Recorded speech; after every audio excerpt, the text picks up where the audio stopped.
ఇప్పుడు పుష్ప 2 మూవీలో కొత్త చిక్కోటి బయటికి వచ్చింది. ఒక సీన్ లో పోలీసుల్ని అవమానించేలా ఉందని ఇప్పటికే మీడియా ముందుకు వచ్చిన పోలీస్ ఆఫీసర్ ఆ సీన్ గురించి మాట్లాడుతూ ఎమోషనల్ అయ్యారు. పోలీస్ ఆఫీసర్ ని ఒక దారుణంగా చూపించారని, పుష్పరాజ్ మూత్రం పోస్తే ఆ మూత్రం పోలీస్ ఆఫీసర్ తాగినట్టు సీన్ ని క్రియేట్ చేశారని, ఫ్యామిలీతో పిల్లలతో సినిమా చూస్తున్నప్పుడు ఆ సీన్ వచ్చేటప్పుడు చాలా అవమానంగా ఉందని, అసలు సెన్సార్ బోర్డ్ ఇలాంటి సీన్లకి ఎలా పర్మిషన్ ఇస్తుందంటూ రీసెంట్ గా చెప్పిన ప్రెస్ మీట్ లో పోలీస్ ఆఫీసర్ ఎమోషనల్ అయ్యారు. చాలా సినిమాల్లో చాలా సీన్స్ ఉన్నాయి. పోలీస్ ఆఫీసర్స్ ని రకరకాలుగా చూపిస్తూ చాలా సినిమాలు ఉన్నాయి. కానీ ఇప్పుడు పుష్ప 2 సినిమా గురించి ట్రెండింగ్ నడుస్తుంది కనుక అందులో ఉన్న ఒక సీన్ అభ్యంతరకరంగా ఉందని, గంధపు చెక్కలు స్మగ్లింగ్ చేసే స్మగ్లర్ పోలీస్ ఆఫీసర్స్ కి ఇల్లు కొనివ్వడం, ఒక పూల్లో మూత్రం పోసిన తర్వాత అందులో షెకావత్ సార్ దిగి స్నానం చేసినట్టు లేదా అందులో ములిగినట్టు లేదా ఏదో ఆ వాటర్ తాగినట్టు ఒక సీన్ ఉంటుంది. అప్పటికే పుష్ప అల్లు అర్జున్ అందులో మూత్రం పోస్తాడు. ఆ సీన్ చూడడానికి కూడా కొంచెం వల్గర్ గానే ఉంటుంది. కానీ సినిమాలో భాగంగా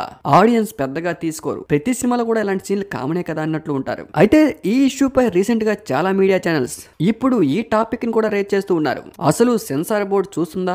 సినిమాల్లో ఇలాంటి సీన్లు ఎలా పెడుతున్నారు? అసలు డైరెక్టర్ ని ముందు అనాలి అంటూ సుకుమార్ పై విరుచుకుపడుతూ ఉన్నారు చాలా మంది మీడియా ఛానల్స్. అసలు నిజంగానే ఆ సీన్ అంత దారుణంగా ఉందా? అలాంటి సీన్లు ఎప్పటి వరకు ఏ సినిమాలో లేవా? చాలా సినిమాల్లో చాలా రకాల సీన్లు ఉన్నాయి. అంతకన్నా దారుణమైన సీన్లు చాలా సినిమాల్లో ఉన్నాయి. సినిమా వచ్చి దాదాపు 15 నుంచి 18 రోజులు దాటుతుంది. కానీ ఇప్పుడే ఈ సీన్ గురించి ఎందుకు రేజ్ అవుతుందంటే, రీసెంట్ గా పోలీస్ ఆఫీసర్స్ ప్రెస్ మీట్ పెట్టి ఈ సీన్ పై డిస్కస్ చేశారు. అప్పటి నుంచి ఈ సీన్ పై హాట్ టాపిక్ గా న్యూస్ నడుస్తూ ఉంది. ఇప్పుడు సినిమాలో ఈ సీన్ రిమూవ్ చేస్తారా లేదా ఈ సినిమా ఓటీటీకి వచ్చేసరికి ఈ సీన్ ని రిమూవ్ చేస్తారనేదే ఇప్పుడు ఆసక్తికర అంశంగా మారింది. ఈ సీన్ పై మీ అభిప్రాయాన్ని కామెంట్ రూపంలో తెలపండి.